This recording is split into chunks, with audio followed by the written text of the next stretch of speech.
유쾌한 남자들의 시시콜콜 토크쇼 김프로쇼 지금 시작하겠습니다. 저는 김프로입니다.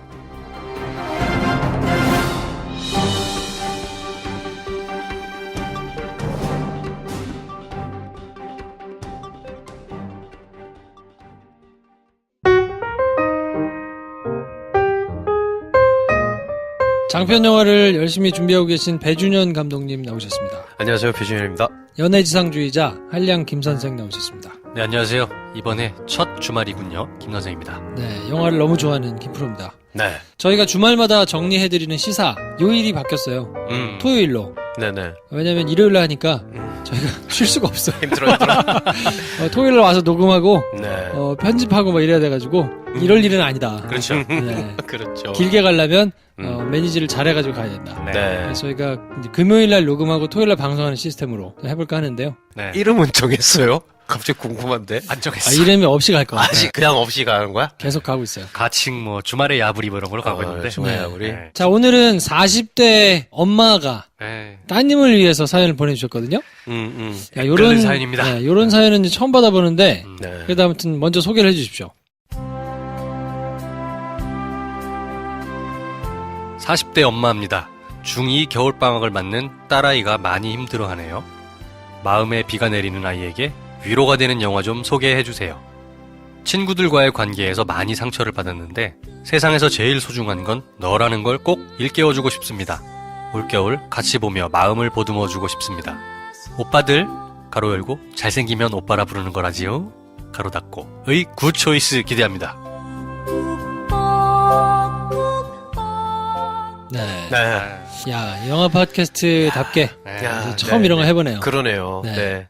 근데 아이고, 중2 따님이 좀 많이 힘드신 모양인데, 네. 친구들이랑 사이에서 좀 힘든 일이 있었던 것 같습니다. 음. 구체적인 정황은 잘 모르겠지만. 네. 야, 근데 정말 사춘기 자녀들의 마음이 안 좋을 때 부모들 정말 난감하겠다라는 생각을 하게 돼요. 그렇죠. 뭐 어떻게 해줄 수 있는 게 없으니까. 그쵸. 네. 진심이 그대로 전달되는 것도 아니고 사람들이 어떤 방법을 얘기를 해줘도 그게 우리 딸이나 우리 아들한테 그게 실효가 있을지도 의문이고 그렇죠.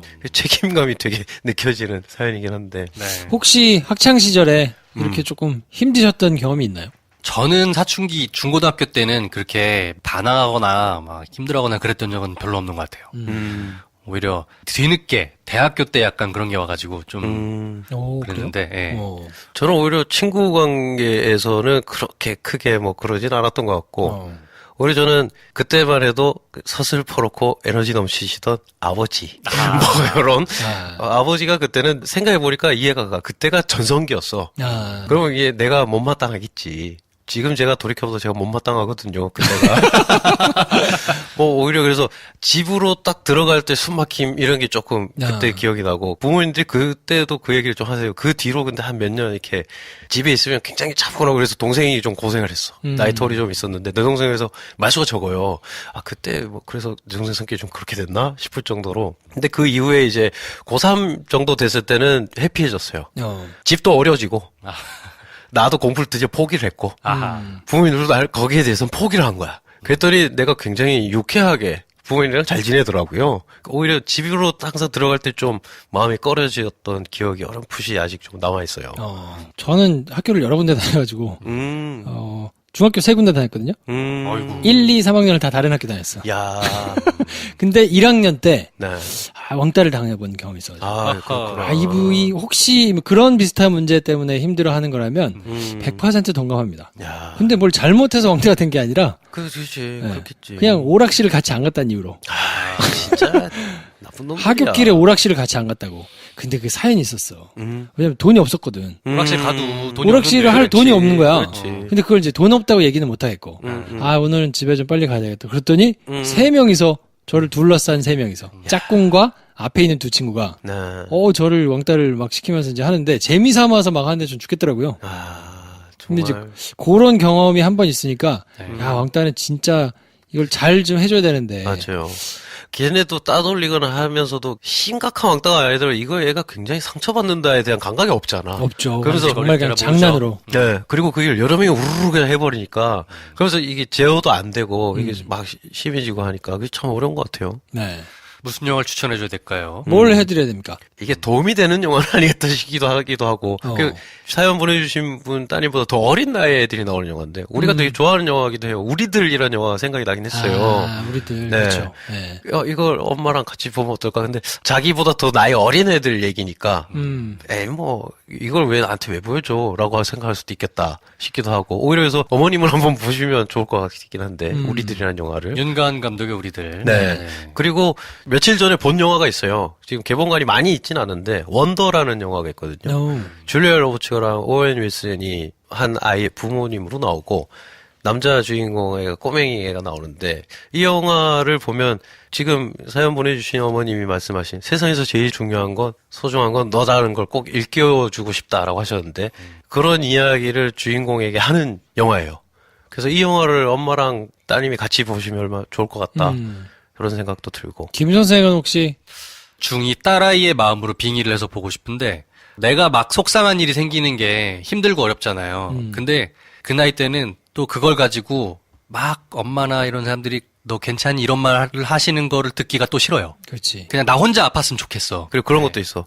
이게 감당이 안 되는 게 보여서 보면들 그게 눈에 보여 자꾸 이제 신경을 쓰는데 더 챙겨주면서 뭔가를 하는 게 되게 싫거든. 그렇죠. 그래서 되게 양가적인 마음이 든단 말이에요. 우리 엄마, 내 주변에 나를 아낀 사람들은 나를 위해서 이렇게 해주는데 나는 이걸 다 말 못하고 그래서 이중으로 더 힘들어 한단 말이지.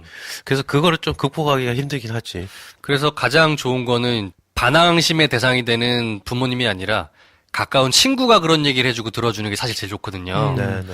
그럴 만한 영화가 뭐가 있을까? 네.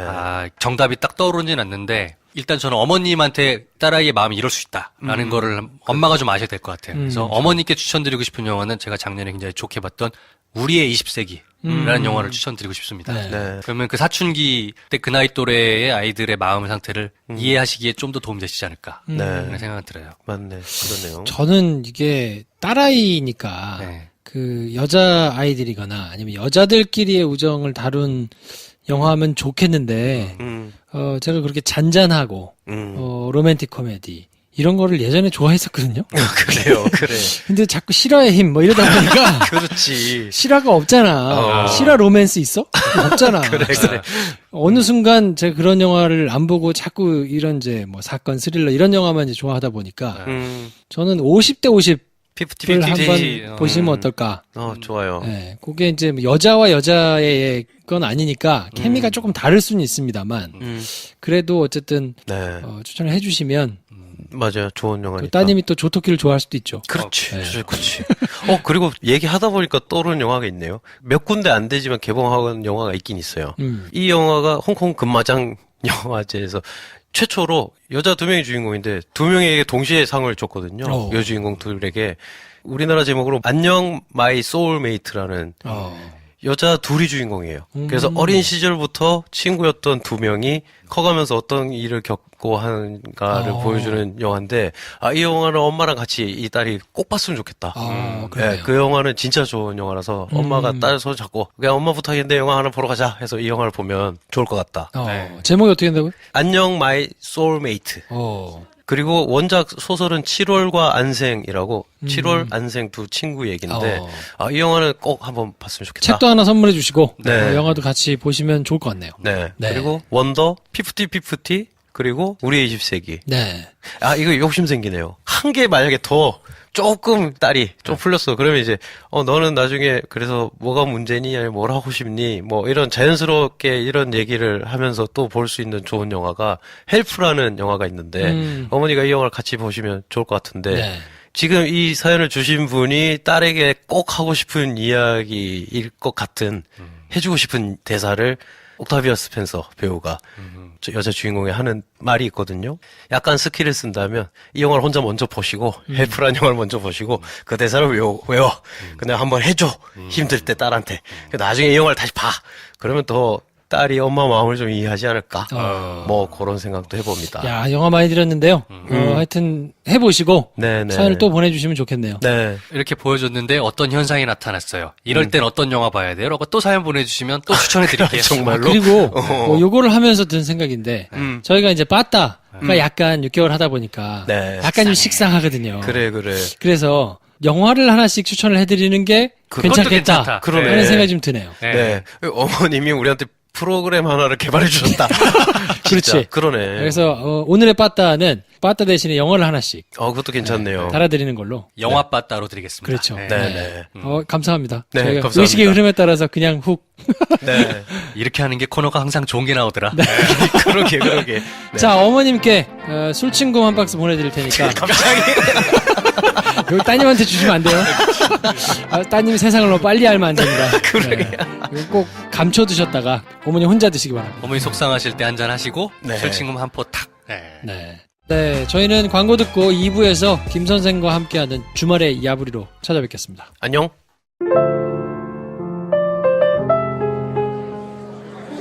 자, 오늘도 김프로쇼 전도를 한번. 안녕하세요. 혼자 오셨나봐요? 아, 작업은 아닙니다. 예, 작업 거는 거 아닌 거 알아요. 아, 뭐 하고 계셨어요? 김프로쇼 들으면서 혼맥 중인데요. 똘똘하고 착한 동생들이랑 같이 수다 떠는 기분 같아서 정말 좋아요. 아, 저도 그 얘기 하려고 그랬는데. 참. 기왕 오셨으니까 맥주 한 잔 같이 하실래요? 아이, 좋죠. 저는 파울라노 좋아합니다. 저는 기린 입지방시보리 135ml 할게요. 아이, 뭐 미리수까지 그렇게. 이따 이 차는 생강차 어떠세요?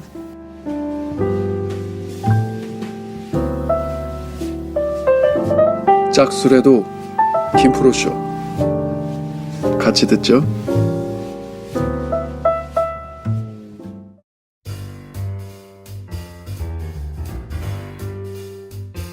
네, 주말의 야부리가 토요일로 왔습니다. 안녕하세요. 평일날 녹음하니까 좋네요. 네. 아주 쾌적해 마음이. 그래서 중간에 혹시 뭐 주 후반에 금요일 날 오후에 뉴스가 생산되고 이러면 반영이 안 될 수 있는데요. 네. 그건 뭐 다른 데 가서 들으세요. 좋은 데 많이 있어요, 여러분. 네. 이번 주 한 주를 뜨겁게 달군 뉴스가 또 많은데 1월 첫째 주잖아요. 네. 첫째 주부터도 항상 사건 사고가 많네요. 다이내믹 코리아예요. 그 중에서도 뭐 가장 주 초부터 좀 시끄러웠던 거는 아랍에미리트와의 이면 계약. 그게 이제 작년에 임종석 청와대 비서실장이 아랍에미리트로 급히 출장을 다녀온 게 계속해서 문제가 됐었던 거잖아요. 정확히 무슨 이유 때문에 갔냐. 특히 자유한국당 중심으로 해서 계속해서 보수 언론들 플러스해서 음모론을 제기를 많이 했습니다. 그러니까 건수가 생길 때마다 뭔가 이 정부의 아마추어리즘 네. 이런 거를 부각하고 네. 종북 프레임 이런 거를 조금 부각하려고 흥진호 나왔을 때 한참 했는데 안 먹혔잖아요, 별로. 그리고 나서 이제 가지고 들고 나온 게 아마추어리즘을 부각시켜 보자라는 게 있었던 것 같아요. 핵심은 뭐냐면 임종석 비서실장이 아랍에미리트로 가서 아랍에미리트 왕세자를 만났는데 그 이유가 뭐냐? MB 정권 때 있었던 일을 적폐청산을 한다는 민명으로 정치보복을 하다가 저쪽을 잘못 건드렸다. 그래서 그거를 급히 수습하러 간 거다. 네. 얘네들은 정치보복에 눈이 멀어서 외교조차도 아마추어리즘으로 저렇게 망쳐버린 놈들이다. 그렇죠. 이런 얘기를 하고 싶었던 거죠. 어설픈 운동권 출신 아마추어들이 네. 국정 운영의 기본도 모르고 외교 문제를 건드려가지고 큰일 나게 생겼다. 그렇죠. 그래서 대책이 필요하다면서 왜 갔냐고 막 계속 물어보고. 네, 그래서 현 정부의 실수로 뭔가 문제가 생겨서 이거를 뒤늦게 덮어보자고 수습을 막 지금 하고 있다라는 거 프레임을 가지고 이제 떠들기 시작했는데 이게 사태가 그들 맘대로 흘러가지가 않고 있습니다. 뭐 이게 택단이 별로 청와대에서는 초조해하거나 긴장하거나 뭐 이러지 않고 네. 국익 때문에 말은 안 하는데 한번 까봐 약간 이런 분위기로 이제 그렇죠. 이 건에 대해서 이제 여러 군데 언론, 뉴스공장뿐만 아니라 많은 얘기들이 아랍에미리트가 이제 MB 시절에 원전 공사를 제가 수주한 나라 아니겠습니까? 그렇죠. 그 원전 공사를 수주하고 공사 플러스 운영권까지 향후 몇 년 해가지고 뭐 대략 70조 정도의 그 매출이 기대가 된다고 해요. 그걸 수주하면서 이면 계약으로 굉장히 많은 부분들을 국회의 동의 없이 그리고 일반에 공개되지 않은 내용들을 이면 계약으로 MB가 합의를 해줬다. 그거를 박근혜 정권이 체계적으로 잘 지키지 못하고 이제 문재인 정권으로 들어서면서 이거는 임용 계약을 지킬 수 없는 계약을 너무 많이 해준 거 아니냐. 이거 뭔가 좀 조정해야 되지 않겠냐라는 그런 상황들이 펼쳐지고 있다. 그럼 핵심은 무슨 임용 계약을 했길래? 네. 로 가는 거예요. 근데 그 내용은 네. 아직 어느 언론에서도 나오지는 않았고. 그렇죠. 청와대에서 철저히 감추고 있는 것 같아. 국익을 생각해서 이거는 공개하지 않겠다라는 네. 스탠스를 견지하고 있어서 일단 아마추어리즘의 그 프레임은 작동을 안 한 것 같고요. 그렇죠. 중간에 쏙 들어갔어요. 아, 들어갔지. 얘기를 하다가 이게 스텝이 꼬인 거지 약간. 그러니까 요즘은 어떤 식으로 그거를 대응을 하고 있냐면 엊그제 썰전을 보니까 장제원 의원이 나와가지고 왜 거짓말을 했냐. UAE에는 그냥 파병 부대 위문 갔다고 하지 않았냐 처음에는. 그리고 무슨 일이 있어서 간 거 아니라고 했을 때 아니라고 계속 청와대 대변인이 얘기를 하지 않았냐. 왜 감췄냐. 이제 그거밖에 할 그쪽으로 말이 갔어. 없어. 예. 그거밖에 할 말이 없지 이제. 궁색하죠. 예. 궁색하긴 하지만 그거밖에 할 말이 없어서 그러니까 원래는 아랍에미리트가 프랑스하고 수주를 하기로 거의 이제 됐었는데 네. 우리가 그거를 깨고 들어가서 돌려가지고 우리한테 조금 싸게 수주를 해서 가져온 거란 말이에요. 네. 싸다고 해도 어쨌든 수익이 크게 났으니까 잘한 일이다라면서 막 나팔을 불었었는데 그때 막 뉴스 엄청나게 났었지. 네. 원전 외교에 엄청난 성과라면서. 그렇죠. 샐러리맨 출신 대통령이 되니까 이 나라가 이런 게 좋다다. 뭐 네. 이러면서. 근데 아주 파편적으로 볼 수 있는 내용들이 뭐 뉴스들에서 지금 쏟아져서 나오고는 있는데 네. 명확한 내용이 뭐다라고는 이제 안 나오고 있고 맞아요. 주 초에는 SBS에서 이제 그런 뉴스가 있었죠. 원전 폐기물을 우리가 갖고 와서 처리하는 조건이 들어있었다. 그렇죠. 라는 얘기가 한 번 있었고, 그래서 뭐 검찰이고 관련해가지고 이제 뭐 수사를 진행한다 이런 내용이 있었고, 그리고 원전 수출 대가로 양해각서를 맺었는데, 네. 송영무 장관이 그 내용을 이제 수정을 하러 갔었는데, 네. 그때 뭐 수정이 된다 안 된다 해가지고 빈정이 상해서 그거를 수습하러 임정석 비서실장이 다시 가서 네. 뭐 얘기를 했고, 그 내용은 함구하겠다. 이건 얘기하지 않겠다. 지금 이 명확히 밝혀지지 않은 원전 수주에 따른 이면 계약의 내용이 뭐냐 아직 밝혀지진 않았습니다만 쟁점은 두 가지예요. 하나는 원전과 관련된 이것도 추측이죠. 원전 폐기물을 핵연료봉 이런 것들을 우리가 한국으로 싣고서 처리해주겠다. 또는 플러스 알파 무언가. 그러니까 원전과 관련된 것이 한 포인트. 두 번째는 국방 관련된 내용이 또 하나. 국방 쪽에 뭔가 아랍에미리트와 한국이 굉장한 수준의 협약을 맺었다. 근데 이게 우리가 대놓고 지켜주기에는 대한민국 실정법에도 어긋나고 국회 동의가 필요한 사항이었다.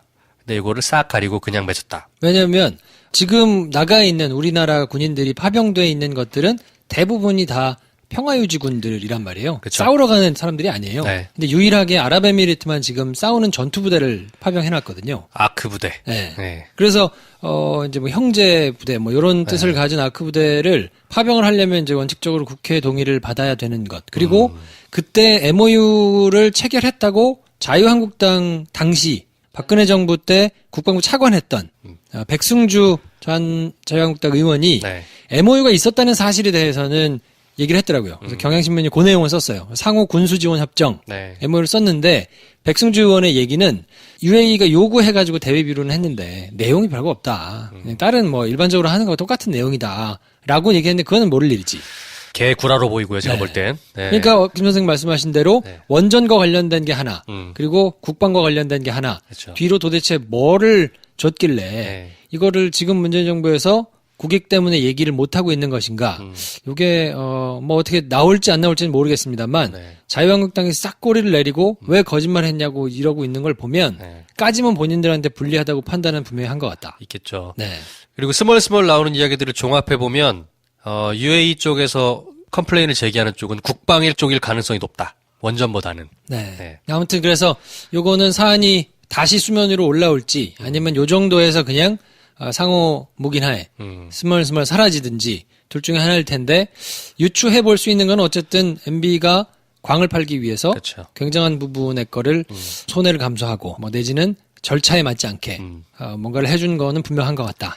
사실요. 이 아랍에미리트랑 원전 계약을 할 때 70조 원 정도의 이익이 발생할 것이라고 얘기를 했잖아. 그중에 20몇 조가 원전 건설 비용이고 22조. 22조. 그리고 40몇 조가 이제 그 이후에 운영 비용이에요.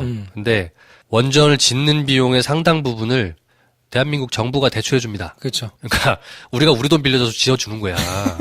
그리고 그거는 갚을 그 기한도 제가 명확하게 기억나진 않지만 거의 무이자의 기한도 뭐 이거 갚지 말란 얘기인 거나 다름없는 그런 금융을 해줬어요. 그렇죠. 네. 그러니까 사실은 별로 돈이 남는 게 없는 겁니다. 네. 뭐 어쨌든 본인들의 공과를 이제 나타내기 위해서 한 건데 네. 뭐 요게 또 자유한국당의 발목을 잡고 있는데 이거를 신년 토론이랍시고 아이고야. 우리 또 김성태 의원께서 나오셔가지고 네. 뭐 자기는 근무해본 사람이라고 뭔 상관이야 네가 가서 원전지였니? 중동에서 일해본 적 있다는 얘기를 하면서 이게 JTBC 신년 토론회였는데 네. 유시민, 노회찬, 박형준, 김성태 네. 이렇게 4명이 앉아가지고 한 2시간 정도 했어요. 근데 저도 그날 현장 그 라이브를 보진 못했습니다. 근데 그 저는 조금 다음날 보다 껐습니다. 짜증나가지고. 그 다음날 뉴스가 너무 막 화제가 되길래 VOD로 돌려봤어요. 야, 나 못 보겠더라 진짜. 네, 못 봤어요. 아, 보다가 힘들더라. 껐어. 특히 김성태 의원 얘기만 하면은 어휴, 진짜 인내심의 한계를 시험하더라. 네. 네. 그래서 혼수성태라는 별명이 붙었죠. 그렇죠. 네. 특히 이제 노회찬 의원한테 일가를 당하는 장면이 굉장히 네. 지금 화제가 되고 있습니다. 아, 좀 깝깝해요. 그리고 썰전 때도 그렇지만 네. 박형준 선생은 참 이렇게 능글능글 웃으면서 이렇게 얘기를 하는데 정말 궤변론자여가지고. 그렇죠. 아, 보고 있으면 너무 답답해요. 특히 김성태 의원이 얘기했던 포인트가 UAE가 아까 우리 한참 얘기했던 임종석 실장 방문권에 대해서 계속 문제를 삼는 거예요. 뭔가 잘못된 것이 있었고 외교적으로 아마추어리즘을 드러낸 참사다. 그러면서 노회찬 의원이 그게 아니고 국방에서 이런 부분이 있었고 이런저런 이슈 때문에 전 정권께서 잘못한 거를 수습해야 되는 상황인 거 아니냐라고 얘기를 하니까 음모를 어떻게 펼치냐면 정의당은 그러면 정부한테 그 소스를 듣고 있는 거냐. 지금 정의당이 야당이 아니네. 문재인 정부에 협조하는 여당이나 다름없는 거 아니냐면서 더불어민주당 이중대론을 살짝 스멀스멀 얘기를 하는 거예요. 그때 노회찬 의원이 빡쳐가지고 정부한테 들은 게 아니고 그때 원전 계약을 할 때 실무 부서에 있으면서 반대를 했던 외교부랑 자원 관련된 그 공무원들 현직에 있지 않은 사람들이 나와서 얘기를 하고 있는 거를 우리가 모니터링한 거라고. 공부 좀 하라고. 좀 뛰어다니라고 야당이 됐으면 야당답게 좀 뛰라고. 그러니까 김성태 의원이 너무 하니까 그러니까 탄핵당하지 사람아. 네. 열심히 좀 하세요. 지금 그렇게 뭐 하고 말씀하시는 게 있어요? 아니고. 잠깐만요.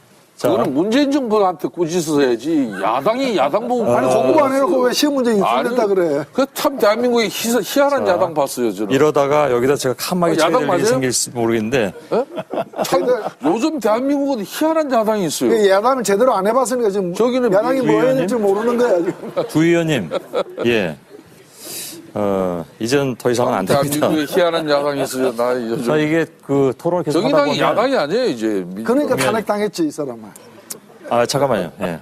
더는 나가지 마시고요. 자, 네. 좀 깝깝해요. 네, 깝깝하고 깝깝했습니다. 야당의 수준이 계속 저렇게 헛발질을 할 것 같은데 그렇죠. 이 와중에 우리 홍준표 오빠는 뭐 주모랑 손을 잡았니 누가 먼저 잡았니 이런 걸로 지금 다투고 계셔. 아유, 야, 참. 리어의 여사께서 열일하시더만. 거기 또 뭐 저 재심 청구하면서 깊이 사과하고 있다고 또 이러면서 달라붙으시고 뭐 거기서 손을 누가 잡았느니 막 이런 걸로 지금 막 진실 공방하고 있고 깝깝합니다 지금. 그 홍준표 대표 그런 얘기도 했더라고요. SBS를 뭐 팔아 넘겼다? 뭐 아유. 먹었다? 뭐 이런. 뭐 하여튼 옛날에도 뭐 오면 SBS 뭐부터 뭐 할 거라고 뭐 얘기하고. 그렇죠. 대선 유세할 때 자기 대통령 되면 SBS 8시 뉴스 그냥 딱 다 없애버릴 거라고. 문 다 깨닫겠다 그랬나 뭐 하여튼 어처구니 없죠. 용 쓰고 계십니다. 네. 네, 여러모로. 자유한국당만의 문제는 아니야. 국민의당 바른정당도 마찬가지고 다들 그냥 지리멸렬합니다. 제가 자꾸 네. 안철수 의원께서 그럼에도 불구하고 역할을 해주시길 기대한다고 하니까 안 빠냐고 물어보시는 분들이 계세요. 의구심을 가진 사람들이 있죠. 그래서 오늘 제가 말씀드립니다. 네. 우리 홍준표 대표께서도 제발 본인 옛날에 율사로서의 뭐 이런 거를 생각하셔서 한국 정치에 꼭 기여하시는 부분이 있기를. 이제 또 안빠인 동시에 홍빠냐. 아무튼 올라오겠군요. 제 역할을 좀 해주세요. 네. 자, 정봉주 의원이 사면복권 됐죠. 네. 전 의원이. 네. 신년 사면이 원래는 정치인은 없을 거라고 얘기가 있었어요. 근데 유일하게 정봉주 전 의원이 사면복권 대상에 포함이 됐습니다.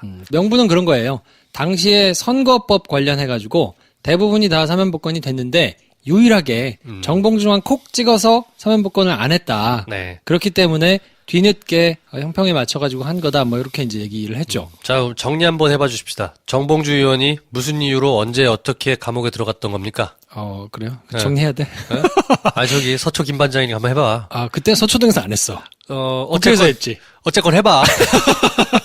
간단하게 얘기하면 그거예요. 네. 대선 캠프에서 네. 정동영 의원 쪽에서 활동을 하면서 네. BBK 저격수 역할을 했죠. 그래서 네. 그때 당시 대선 후보이던 MB가 김경준과 같이 주가 조작하고 뭐 이랬던 회사에 문제가 여러 가지로 많다. 그리고 뭐 도곡동 땅부터 시작해가지고 지금 이제 한참 문제가 되고 있는 네. 다스의 실제 주인이 MB인데 그 사람이 BBK를 하겠다고 만들어가지고 사실은 그게 투자자들한테 사기를 친 회사니까 그렇죠. 주가 조작 회사죠. 그때 프레임을 어떻게 잡았냐면 굉장히 부도덕한 사람으로 잡았거든요. 왜냐면 그때 워낙 노무현 전 대통령 인기가 없어가지고 당시 여당이 지지도에서 죽을 쓰고 있을 때였고 MB가 경제 대통령 뭐 이러면서 그 프레임으로 막 한참 인기를 얻고 있을 때라서 셀러리맨의 신화. 당시 여건이 무능력하다고 이미 낙인이 찍혀있던 상황이었기 때문에 우리보다 더 무능력해 이거 가지고는 약간 안 먹히는 거라 쟤네는 경제 대통령이라고 나오지만 굉장히 부도덕한 정권이다 라고 이제 막 공격을 한 건데 결국 특검도 있고 뭐도 있고 했지만 안 됐죠. 네. 그리고 나서 이제 선거법을 적용해가지고 당시에 허위 사실을 유포하면서 본인이 충분히 검토를 해보면 알 수 있었을 텐데도 그렇지 않았기 때문에 이건 문제가 된다. 그래서 실형을 살았죠. 2011년 말이었던 것 같다. 네, 낙검수 한참 네. 뭐 하고 나서 11년 말에 그때 감옥으로 들어가셨고 그리고 실형을 1년 징역 1년 살았죠. 살고 네. 몸짱이 돼서 나오셨지. 피선거권이 박탈된 게 컸잖아요. 10년입니다. 네. 네. 그래서 정치인으로서는 일종의 사형 선고를 받은 거라 2022년까지 선거 활동을 할 수 없는 네. 상황이 됐죠. 후보자로 출마를 할 수가 없는 자격이었던 거예요. 네. 그래서 그 뒤로는 다 아시다시피 이제 팟캐스트 정봉주의 전국구 등등 그쪽으로 쭉 활동하시면서 요즘은 방송인이 다 됐죠. 방송이 됐죠. 네. 지금은. 네. SBS에서 라디오도 하고 뭐 TBS에서도 뭐 하고 뭐 그렇죠. 이러면서 이제 네. 뭐 외부자들도 나가시고 드디어 이분이 피선거권이 돌아왔습니다. 네. 네. 그래서 이제 정치인으로서 컴백을 하신 거지. 서울시장 뭐 생각 있으시다고. 서울시장은 옛날에 낙홈수 할 때부터 그때 박원순 시장 됐던 때가 그때잖아요. 네. 근데 제가 기억하기로는 낙홈수 멤버들끼리 약간 그거 가지고 정봉주가 서울시장 나가려고 했었거든. 그래가지고 나머지 3명이 미쳤냐고 정신 차리라고 네. 그랬던 일이 있었어요. 아무튼 네. 그래서 이제 이후에 정봉주 의원의 행보에 대해서는 조금 정봉주 전 의원 네. 행보를 한번 지켜보시면 좋을 것 같고요. 아마도 이번 4월에 있는 선거 와중에서 무언가 한 번쯤 자기 존재를 증명하고 싶은 욕망이 있지 않을까. 근데 뭐 이렇게 이제 지켜봅니다. 서울시장 나간다고 이렇게 세게 얘기하고 네. 또 뭐 재보궐선거 어디 이렇게 나올 수도 있지. 네. 뭐 하니까 좀 지켜보자고요. 네. 네. 아, 그분 그렇게 가시면 팟캐스트들은 다 멈추나? 우리가 받자. 그러니까. 우리가 다 받자. 여러분, 오세요. 네. 저희가 재밌게 해드릴게요. 네. 자, 그리고 이번 주에 가장 핫했던 거는 사실 김정은의 신년사죠. 아, 그렇죠. 네. 네. 남북 간 한라인이 복원됐어요. 김정은 북한 국방위원장이라고 불러야 되나요? 김정일이 국방위원장이 있고 김정은은 지금 직함이 뭔가? 하도 그냥 김정은 그래가지고. 네, 네. 김정은이라고 합시다. 하여튼 북한 1호. 북한 1호. 네. 강철비 보신 분들은 아시겠지만 북한 1호께서 신년사를 TV로 봤는데 양복을 아주 그냥 회색으로 탁 해가지고 뭔가 그것도 유화 제스처라고 본다고 하는 사람들이 있더라. 까만 그 인민복이 아니고. 그렇죠. 주요한 내용들이 뭐였냐면 평창 올림픽에 우리가 선수를 파견할 의향이 있다. 그리고 참여할 의향이 있고 남쪽과의 그런 대화를 다시 시작할 의향이 있다. 우리는 이미 핵을 완성했고 미국 쪽으로도 발사할 수 있는 역량을 보여줬으니 우리는 이제 정식으로 대화의 창구에 나서겠다라는 사인을 보낸 겁니다. 이제 두고 해석이 많던데요. 네. 이게 나름대로 계속 봉쇄가 되니까 출구를 좀 찾으려면 그나마 이제 좋은 구실이 순수 올림픽이었잖아. 스포츠 행사인 이제 평창 올림픽이니까 음. 그걸 계기를 해가지고 뭔가 이렇게 좀 한번 해보겠다라는 걸로 읽는 분들도 있던데 네. 그거는 뭐 전문적인 분들이 많이 해석을 해주시는 곳에서 들으시고 자세한 해석은 네. 어쨌건 중요한 거는 이제 북한이 대화의 창구로 나올 것이고 1차적인 파트너로 우리 남한을 지목했다는 것. 요게 상징하는 바가 크다고 봅니다. 그렇죠. 2016년 2월에 개성공단을 폐쇄하면서 연락 채널이 완전히 끊어졌었거든요. 그렇죠. 연락할 방법이 없었어요, 남북한이. 그래서 연락을 하려면 확성기에다 대고 했어요. 음. 확성기에다 막 들어가지고. 그렇지. 야. 저쪽에서 확성기 있잖아, 빨간 거. 어이, 거기 남조선! 여기 뭐가 있는데 갖고 가래! 그러면은 이쪽에서 그거 원래 니네 거야! 필요 없어! 뭐, 이렇게 대화를 했다는 거야. 그러니까 확성기 웬 말이야. 근데 공식 루트가 없어가지고 네. 확성기로만 얘기를 할 수 있는 상황이었는데 네. 그게 이제 23개월 만에, 근 2년 만에 연락 채널이 복원돼가지고 아침 저녁으로 이제 통화를 이렇게 하는 상황이 됐거든요. 네네. 그래서 하루 걸러 하루씩 메시지를 이제 뭐 주고받으면서 네. 뭐 회담 언제 할 거냐, 평창올림픽에 어떻게 참가할 거냐. 우리는 이제 한 4가지 정도로 시나리오를 써놨더라고요. 그래서 남북이 공동 개최하거나 아니면 팀을 단일 팀으로 단일 팀 구성하거나 가거나. 아니면 개폐막식에 공동으로 입장을 하거나 네. 그게 또 안 되면 이제 공동 응원단 그렇지. 뭐 이런 걸 구성하거나 이렇게 네. 이제 강도별로 4개를 만들어 놓고 얘기를 할 텐데 이게 문재인 대통령이 먼저 시그널을 먼저 얘기를 했었던 거예요. 평창 올림픽에 참여하길 희망한다고 작년에 거기에 대한 화답인 겁니다. 네. 타이밍이 됐기 때문에 평창권에 대한 북이 화답을 한 거고 김정은 북한 1호의 신년사 이후에 바로 24시간 내에 회답을 했죠. 우리나라 통일부랑 청와대에서 고위급 회담을 하자. 고위급 회담을 해서 그 자리에서 평창에 관련된 얘기 플러스 다른 것들을 논의를 하자라고 메시지를 전달했고 거기에 대해서 이틀인가요 정도 뒤에 이제 5일날 고위급 회담을 임하겠다. 1월 9일날 하겠다라고 답이 온 겁니다. 네. 네. 그래서 아무튼 이거는 앞으로 조금 이제 회담의 결과가 어떻게 나올지는 좀 지켜봐야 될 거고요. 네. 근데 어쨌든 남조선 집권자 이렇게 보통 불렀었는데 네. 문재인 대통령이라고 지칭해서 부르기도 하고 네. 진심이라는 표현도 굉장히 자주 쓰고 한 걸 보면 김정은이 본인이 직접 의지를 가지고 지시한 뭐 이런 포인트로 보는 사람들이 많더라고요. 그렇죠. 여기서 지켜봐야 될 거는 이제 국제적인 역학관계 속에서 이 사건을 어떻게 바라볼 것이냐는 것인데 보수 세력이나 북한을 하얗게 눈을 뜨고 보시는 분들의 시각은 뭐냐면 미국과 한국 사이의 관계를 갈라치게 하고 있다. 그 사이 틈새를 갈라치기 위해서 한미 동맹을 흐트러뜨리려는 계략이 숨어 있다. 라고 보는 쪽이 하나 있고요. 그리고 그런 거는 아니고 북한이 이제 미국과 사실은 북미 수교가 이 사람들의 최종 목표 아닙니까? 결국에는 핵을 인정받고 북미 수교를 통해서 정상적인 국가로 가는 것이 이제 북한의 최종적인 목표인데 거기로 가는 창구 중에 하나로 가는 거다. 이랬을 때 해석하기 나름인 것 같아요. 제가 보기에는 북한이 한미 동맹을 흐트러뜨리려고 하는 의도가 없다고 보는 거는 약간 문제가 있다고 보고 그럴 수도 있어요. 그리고 북미 수교로 가기 위한 중간 단계로 한국을 선택한 것일 수도 있어요. 두 가지 노림수가 다 있다고 봐요. 오히려 이때는 중요한 건 그러면 한국이 여기서 무슨 역할을 할 것이냐, 어떻게 키를 잡고 갈 것이냐인데 이제서야 이제 문재인 대통령이 작년부터 쭉 주장했던 운전자, 한반도를 둘러싼 전국에서 우리가 핸들을 잡고 있는 운전사 역할을 할 수 있는 상황이 펼쳐졌어요. 네. 네, 지금부터는 문재인 정권과 대한민국 외교부의 어떤 외교적인 역량이 발휘될 타이밍인 겁니다. 네. 뭐 지금 떨떠름한 느낌이에요. 트럼프는. 그래서 뭐 단추가 우리 게 더 크다 뭐 있잖아요. 아 진짜. 야, 트위터 정치를 하는데 매일매일. 단추 크기가 웬 말이야. 김정은이 그랬잖아요. 신년사에서. 내 책상에는 핵무기를 발사할 수 있는 버튼이 딱 있다. 그걸 이제 단추라고 표현했는데 네. 뭐 우리 단추가 더 크다 뭐 이런 얘기를 하면서 이제 애들같이 싸우고 있고 네. 그리고는 뭐 하여튼 회담을 하겠다고 또 얘기하니까 네. 뭐 회담은 좋은 거다 막 이렇게 얘기하면서 그리고 그게 다 내 덕이다.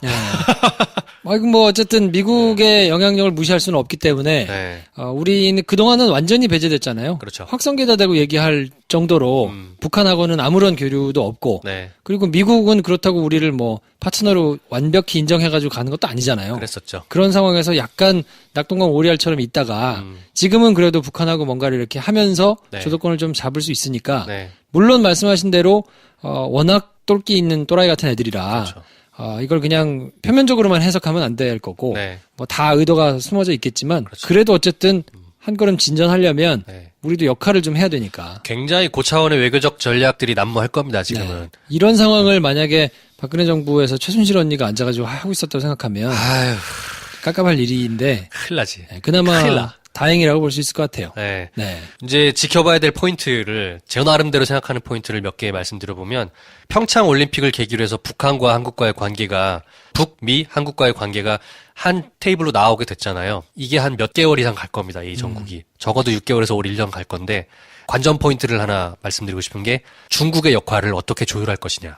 요걸 한번 지켜보세요. 그리고 또 하나는 일본이 어떻게 겐세이를 놓으려고 열심히 할 거냐. 그 두 가지를 지켜보시면은 굉장히 흥미진진할 겁니다. 네. 네. 우리가 연초에도 말씀드렸지만 심영환 작가와 함께 그쵸. 이 한중일 네. 새 구도를 종합적으로 봐야 된다. 그럼요. 네. 스포일러지만 말씀드리면 심용환 작가님이 저희 이제 고정 출연해주기로 하셨습니다.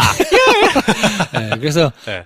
고정해달라는 분들이 많아가지고요. 네. 저희가 또 만나서 얘기를 했거든요. 가서 졸랐어. 네. 네. 뜻이 잘 맞아가지고요. 댓글 일일이 보여드리면서 네. 야, 이렇게 호응이 있는데 세상에 부르는데 나오셔야 된다. 네. 네. 심 작가님 작가님하고 저희가 조만간 네. 같이 고정으로 네. 뭐 하는 걸 조만간 말씀드릴게요. 네네. 네.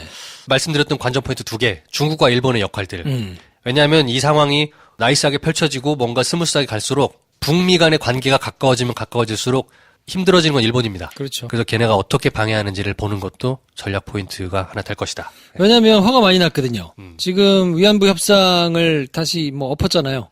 뭐 그냥 쉽게 얘기하면 엎은 거죠. 그렇죠. 근데 뭐 딱히 전면전으로 나서는 분위기는 아니거든요. 그럴 순 없죠. 그냥 함구하고 얘기는 안 하고 있는데 화가 많이 났을 거라고요.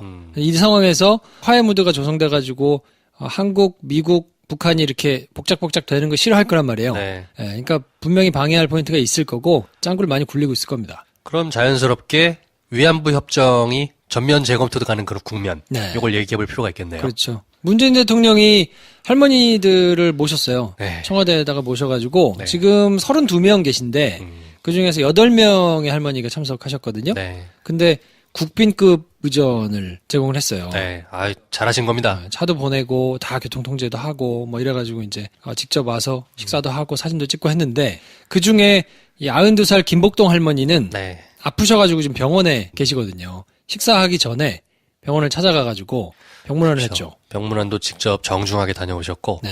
그러면서 우리는 한일 위안부 협정에 대해서 받아들일 수 없고 전면적으로 다시 검토해야 된다고 생각합니다.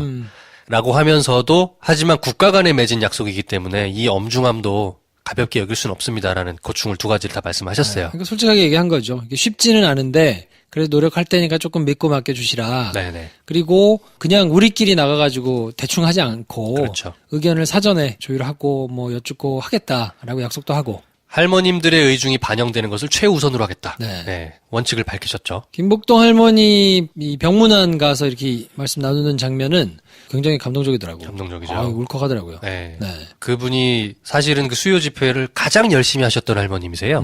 네.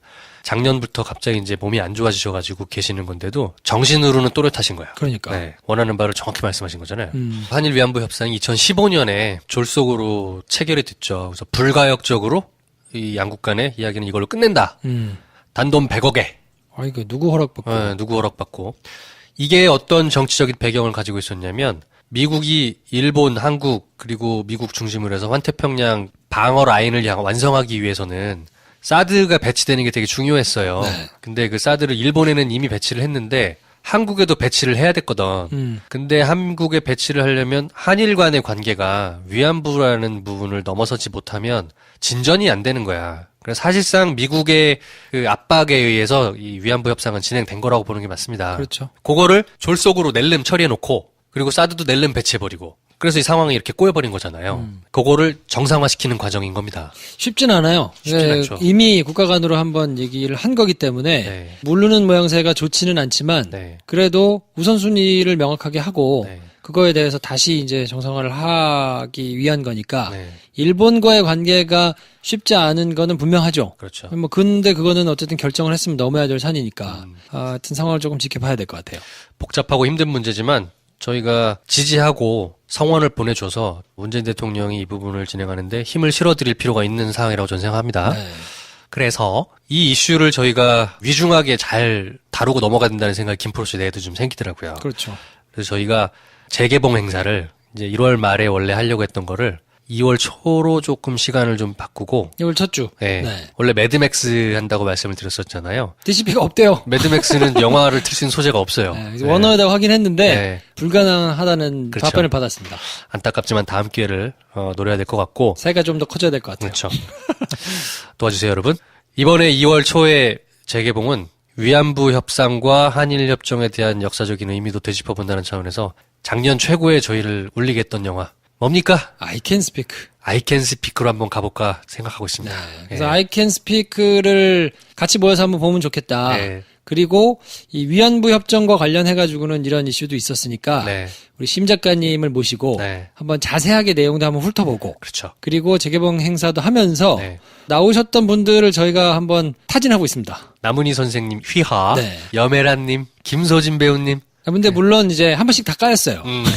1차적으로 까인 상태예요. 지금. 연락했는데 다 깠거든요. 그래서 까이기는 했는데 그래도 저희가 하여튼 진심을 담아가지고 네. 정 모시다 까여서 안 될 수도 있겠습니다만. 그렇죠. 그래서 저희가 일단 한번 해보잖아요. 네. 뭐 어떻게 뭐 모르죠 뭐. 아직 1월 초니까 좀 지켜봐 주세요. 네, 조금 더 해가지고요. 하여튼 바짓가랑이를 붙잡고 늘어져서 네. 저희가 초대할 수 있으면 출연하셨던 분들 초대해가지고 뭐 이야기 나누는 시간도 한번 갖고 그렇죠. 그리고 위안부 협상과 관련된 역사적인 사실과 배경 뭐 이런 것도 한번 쭉 훑어가지고 듣고 네. 그리고 2월 첫 주에 단체 관람 그렇죠. 아이캔 스피크를 같이 한번 보는 시간도 가져볼까 합니다. 매우 뜻깊은 일이 될 거라고 생각합니다. 네. 그 다음 주가 이제 설이니까 그렇죠. 설 전에 훈훈한 마음으로 그렇죠. 저희가 뭐 또 그때 깜짝 선물도 좀 한번 준비해 볼게요. 구상을 하고 있는 게 좀 많아요.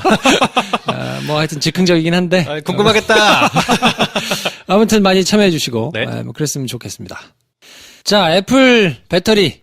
제가 이제 애플 아직 못 바꿨는데 제가 이제 아이폰 쓰고 있거든요. 네. 저희 어떻게 하다 보니까 저희 멤버들은 다 아이폰을 쓰는 사람들이더라고요. 저도 이제 최근에 애플 아이폰 X 10으로 바꿨는데 그 전에는 6S도 아니고 6 거의 한 3년 썼어요. 저는 아직도 쓰고 있어요. 네, 김프로 아직 쓰고 있고 배터리가 너무 빨리 닳는 거야. 죽겠어. 느려졌어요. 느려지고. 네. 와, 장난 아니야.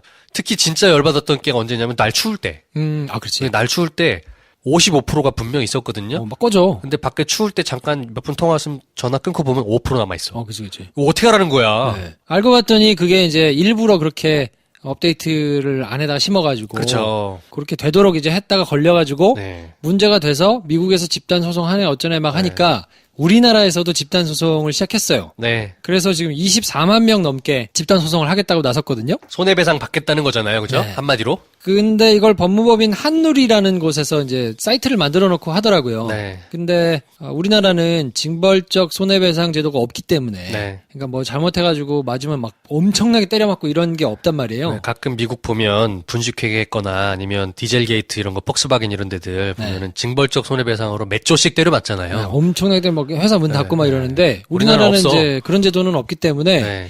각자 손해를 본 거를 입증하면 그 손해에 맞게 올 거거든요. 네. 그럼 이제 많이 받아야 뭐 몇십만 원 정도 받거나 네. 몇만 원 받거나 이제 이런 정도의 소송인데 그렇죠. 그거라도 해서 좀 분을 좀 풀겠다라고 이제 하는 건데 그 벌써 한 20몇만 명이 신청을 하신 건데 네. 소송에 참가하려면 참가비가 얼마 있지 않나요? 뭐 그렇겠죠. 아무래도 네. 이제 소송 인지대가 있어야 되니까 네. 보통 민사 소송은 속가를 얼마를 할 거냐. 그러니까 내가 얼마를 주세요. 내가 피해를 본 게 얼마니까 얼마를 주세요 하면 그 속가의 기준을 놓고 그거의 몇 퍼센트 뭐 이렇게 정해져 있거든요. 네. 그러니까 이게 이제 속가를 얼마 정할 건지 그럼 인지대를 내야 되고 뭐 변호사 선임하니까 또 그거 내야 되고 뭐 이렇게 네. 돈이 좀 들어갈 텐데 그렇죠. 이거를 해서 진짜 좋은 사람들은 법무법인만 좋아요. 그렇죠.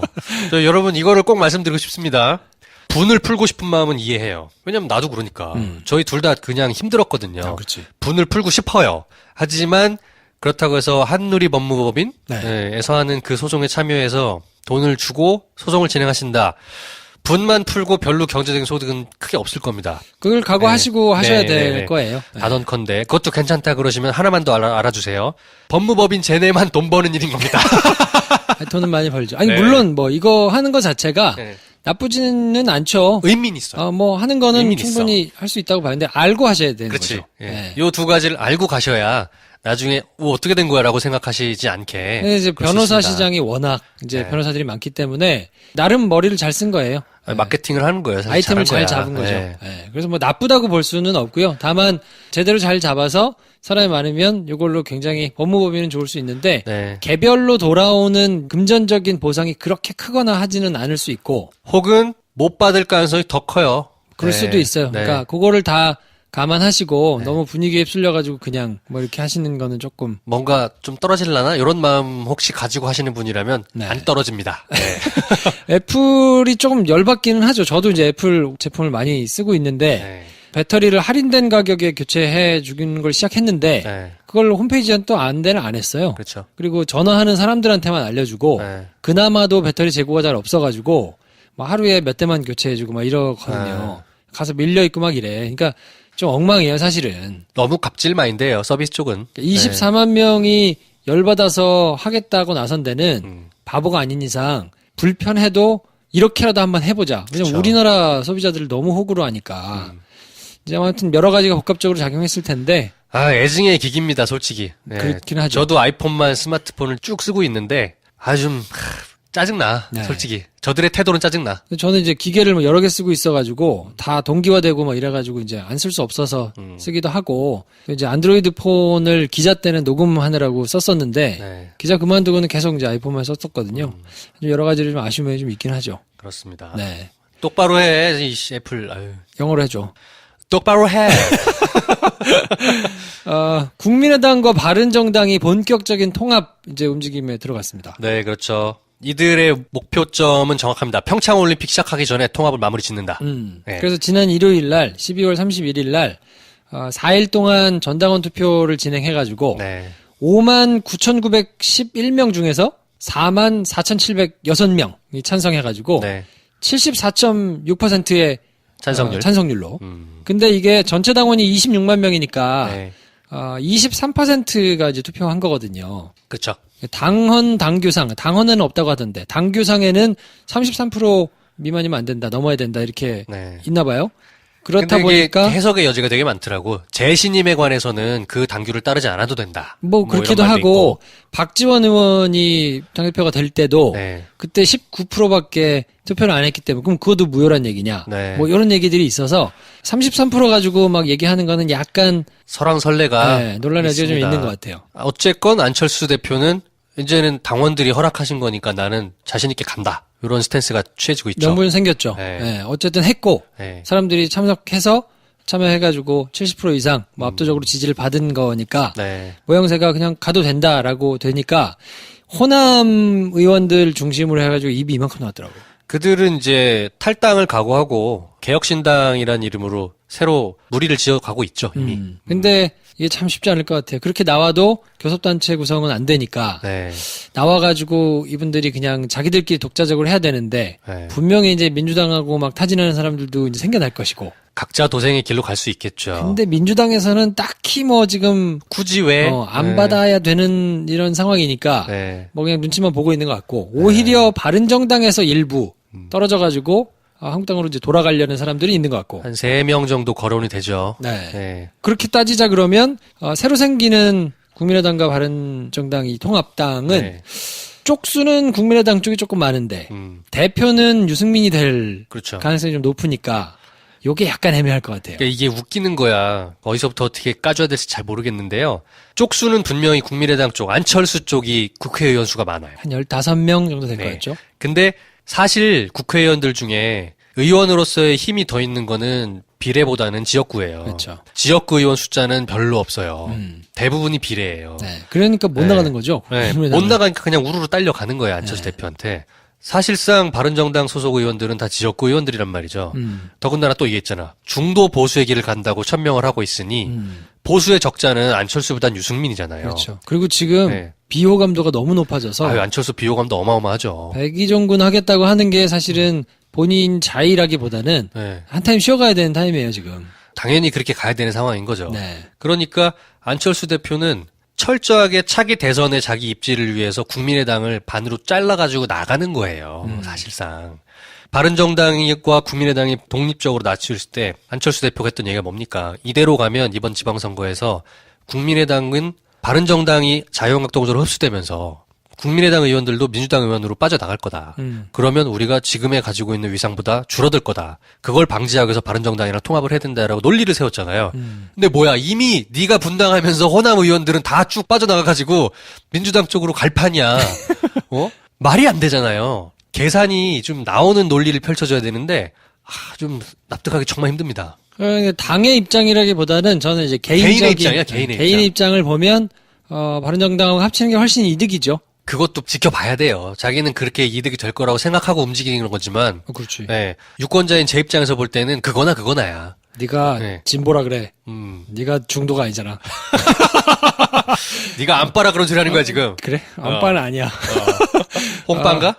아무튼 이거 좀 지켜봐야 될 텐데 네. 본인 개인으로는 호남에서 이미 지지 기반을 잃었기 그렇죠. 때문에 네. 거기하고는 이제 건널 수 없는 다시 건너기 힘든 강을 이제 건넜잖아요. 그렇죠. 그러니까 뭔가 호남을 지지 기반으로 해가지고 중도를 공략하겠다는 거는 말이 안 되고 네. 안 될지언정 시도를 해보려면 바른정당하고 합쳐서 뭔가 이렇게 외연을 보수. 확장해야 된다라는 절박함이 있는 것 같기는 하고 거기에 더불어서 이 당은 내가 돈 내서 만든 내 회사야. 그쵸. 약간 이런 생각이 있기 때문에 네. 이거는 내 건데 왜 그래?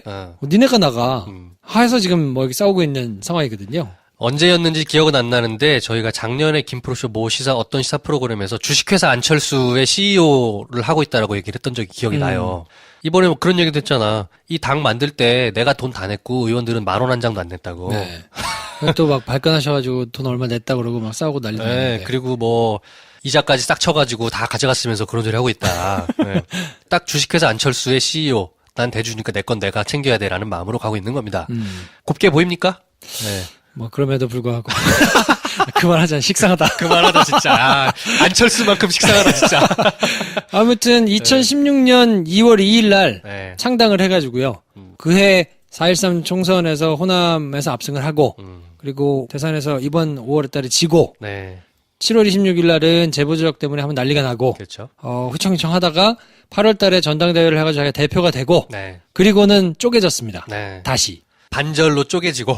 쪼개지면서 이제 바른정당하고 합치고 뭐 하여튼 행보를 보면 좀 안타까워요. 엉망진창이야, 많이 솔직히 안타까워요. 말하면. 네. 왜냐면 2012년에 뭔가 대선 출마를 하겠다고 나왔을 때 네. 새정치를 향한 어수룩하고 사람이 조금 모자라 보이고 그래도 순수하고 뜻을 세웠으면 그거에 우직하게 조금 가고 뭐 요런 거를 이제 이미지를 생각했었는데 네.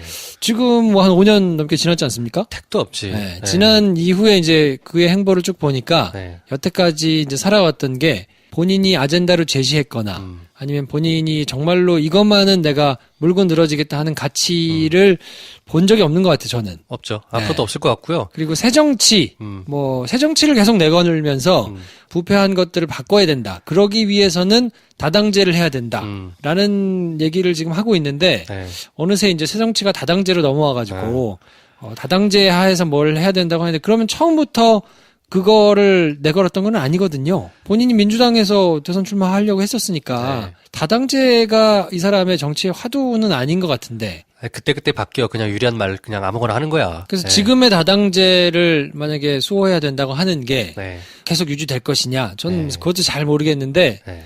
뭐, 어찌됐든, 아니, 다당제가 좋으면 왜 통합해? 바른정당, 국민의당, 민주당, 자유한국당 4개 있으면 다당제 아니야? 그래도 힘 있는 다당제를 해야 된다 이거지. 그러니까 말이 계속 바뀌잖아요. 그러니까 이게 뭔가 본인이 정말 추구하고 이루어야 되겠다는 정치인으로서의 뭐 가치, 철학 이런 게 조금 없다는 생각이 너무 이제 자명하게 되니까. 미안한 말이지만 제가 그 6년 동안 지켜본 결과로서 유권자로 보기에는 그냥 대통령병 환자예요. 미안합니다. 근데 전 뭐. 그렇게 보여요. 그리고 대통령병 환자였대 그 대표적인 그 예가 하나 있어요. 이인재 씨라고. 저는 그 길을 걷고 있다고 보입니다. 네. 딱히 뭐 부인할 수가 없습니다. 어떻게 변호를 못 해드리겠네요. 자, 뭐 국민의당 얘기는 요 정도 하면 될 것 같고요. 네. 마지막으로 법원 PC에서 블랙리스트 문건이 확인됐다 이런 보도가 있었어요. 아, 드디어 나올 게 나왔군요. 근데 공식적으로 확인된 거는 아니기 때문에 네. MBC가 조금 이제 한 발 앞서서 조금 질른 감이 있거든요. 요즘 MBC가 의욕이 넘치면서 삑사리를 많이 내더라. 열일하고 있어요. 그러니까 네. 이것도 저는 개인적으로 생각할 때 네. 있다고 보고요. 그거를 그 법원에서 어떻게 처리해야 될까 고민을 하고 있다고는 봐요. 근데 이제 MBC 입장에서는 단독을 빨리 해야 되니까 하여튼 막 열심히 열일하고 있는 것 같아요. 그래서 기사 중에 보면 어떤 표현이 있냐면 발견됐습니까? 라고 물어봤더니 관계자가 긍정도 부정도 하지 않겠다. 라고 했으니 사실상 시인한 겁니다. 있는 이렇게 거 하면서 아니냐, 기사를 썼어. 네. 그게는 맞을 수는 있어요. 근데 엄격하게 얘기하면 이거는 사실 내부 보고, 언론사 내부 보고 할 때는 그렇게 쓸 수 있을 텐데 네. 이거를 달아서 기사를 쓰기는 사실 조금 요건이 못 미친다고 보기도 하거든요. 약간 부족한 거 아닙니까? 이 정도면? 그래서 네. 다른 신문들이나 뭐 언론에서 쫙 받아쓰지는 않았어요. 근데 이제 민주당에서는 논평을 냈죠. 발견된 걸 보면 문제가 있다라고 이제 민주당 차원에서야 뭐 그렇게 할 수 있으니까 조금 아쉽기는 하지만 어쨌든 법원 PC에서 판사 블랙리스트 문건이 확인되고 있는 거는 뭐 분위기상 맞는 것 같고 네. 근데 이걸 가지고 이제 어떻게 군부를 짚히면서 물타기를 하냐면 위법성 논란을 자꾸 키우려고 이제 노력을 하더라고요. 그건 뭔 말입니까? 중앙일보에서도 그렇고 법원 소유 컴퓨터 기기는 한데 그 안에 이제 개인정보가 들어있으니까 개인 소유물을 이 합법적인 강제력을 갖추지 않고 뒤지는 게 가능한 것이냐. 그것도 법원에서 판사들이 그렇게 할 수 있는 것이냐라면서 김태규 울산지법 부장판사가 글을 공개적으로 이제 코트넷이라고 네. 법원 내부 거기 게시판에 썼어요. 네. 막 이제 문제가 된다. 그리고 실제로 이거는 문제 있다라고 동의하는 판사들도 들어 있는 것 같아요. 네. 그러니까 이 주장을 보수 매체가 이제 받아쓰면서 이제 위법성 논란이 막 뭐 생겨날 조짐 보여 어쩌고 막 이러면서 이제 막 온갖 공부를 물타기 시도가 있겠네요, 또. 판사 블랙리스트 자체가 제가 여러 차례 말씀드리지만 엄청나게 위중한 사건인데도 불구하고 그렇죠. 이슈가 잘 안 돼요. 왜냐하면 판사를 만나본 적도 없고 이게 도대체 뭘 의미하는 건지도 정확히 모르겠고 네. 나하고 별로 상관이 없거든요.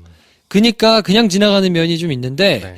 엄청난 일이기는 한데 사람들이 관심을 갖지 않다 보니까 적당하게 물타기 되기가 오히려 조금 쉬운 측면이 조금 있는 것 같아요.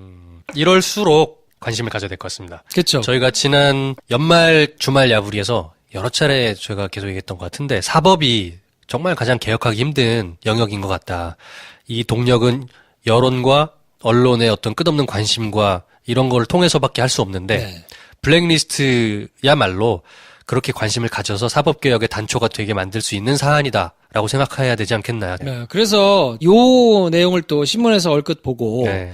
야 판사들이 말이야 그렇게 개인정보를 내가 뭐 이렇게 그 절차적인 정당성을 지켜야 되는 거 아니냐라면서 뭔가 이 얘기를 하시는 어르신들이나 이런 사람들한테 있으면 요 논리로 반박하세요. 네, 뭐. 왜냐하면 그 사람들이 절차적 정당성을 주장하면서 압수수색을 하지 않고 강제적으로 조사를 하는 건 맞지 않다라면서 주장을 하는 거거든요. 네. 근데 그 주장이 완결될 수 있으려면 어떻게 해야 되냐면 절차적인 정당성을 지키면서 이걸 밝혀내자라고 주장을 해야 되는 거예요. 그러려면 어떻게 되냐? 그럼 이걸 수사 의뢰해야 됩니다. 그렇죠. 검찰에. 정식으로 검찰에 수사 의뢰하면 되겠네. 수사 의뢰하고 네. 검찰에서 영장을 청구하면 그거에 발부를 해주고 그래서 그걸 가져가서 검찰이 조사를 해서 안에 있습니다 하면 돼요. 그렇죠. 근데 안 하잖아요. 그거 하면 안 되니까. 검찰의 수사 의뢰를 하자고까지 해야 절차적인 정당성을 지키자는 말이 맞는 거예요. 근데 보면 어느 누구도 야 그거를 왜 검찰의 손에 대법원에서 알아서 처리를 해야지. 대법원에 위신이 있지 그거를 수사기관에 넘겨서 하는 거는 품위에 안 된다. 대법원의 권위를 해할 수 있다. 이러면서 이제 안 하거든요. 어쩌자는 얘기야. 하지 말자고? 절차적인 정당성을 따지려면 정정당당하게 수사 의뢰하자고 주장하자. 근데 그게 아니라고 하면 꼼수가 있는 거예요. 절차적인 정당성을 문제 삼는 사람들은 요거를 물타기해서 넘어가고 싶은 사람들이라고 보시면 정확하겠습니다. 그러면. 네, 그냥 가자는 거거든요. 말이 안 돼요. 네. 그러면 어차피 이게 개인 PC라면 개인 노트북이라면 안 되죠. 근데 법원에서 가지고 있는 법원의 공공 기물이고 그 안에 개인적인 게 들어있다 하면 이걸 절차적인 정당성을 지키고 싶으면 수사 의뢰해서 하면 돼요. 근데 말했다시피 그거를 수사기관에다 넘겨주고 네. 정치적으로 이용되거나 이럴 수 있기 때문에 그게 싫으면 자체적으로 그럼 얼마든지 까보세요. 그리고 안에서도 뭐 이렇게 개인정보가 나오면 요거는 안 볼게요. 라는 거를 잘 만들어서 네. 합의해서 하면 될 일이에요. 맞습니다. 어떤 것도 하지 말고 그냥 가자고 하는 얘기는 안에서 블랙리스트가 나올까봐 노심초사하고 있는 사람들의 꼼수일 뿐입니다. 뭘 먹으면 이렇게 똑똑해집니까? 술친금? 또는 아리수 만찬? 그렇지. 네. 네. 아무튼 그래서 새해 첫 방송해드린 야부리 네. 주말의 야부리. 확실히 뉴스가 많다 보니까 어쩌다 한 번씩 해도 시간이 쭉쭉 많이 길어지네요. 그렇죠. 네. 근 1시간 가까이 왔는데요. 네. 새해에는 계속 토요일 날 주말의 야부리를 정리해드릴 테니까 네. 저희하고 같이 유쾌하고 충동적이지만 나름 품격 있게 네. 갔으면 좋겠습니다. 네, 그러면 저희가 지난번처럼 늘 말씀드렸던 것대로 저희는 출근 안 하니 좋겠습니다. 이런 말을 안 해야 되겠네요. 못하죠. 네. 내일은 서초동 김반장 네. 매일 하던 거를 묶어서 보내드렸었는데 네. 그거를 김용민 브리핑에서는 토요일 날만 방송하거든요. 그래서 그거를 저희는 이제 일요일 날 김용민 브리핑 안 들으시는 분들을 위해서 네. 정리해드리고 네. 요 한 주는 또 이렇게 마무리를 하도록 하겠습니다. 네, 그럼 토요일, 일요일은 저희의 시사로 만나시고 주말에 늦잠 좀 주무세요. 다음 주에 만나요. 안녕. 안녕.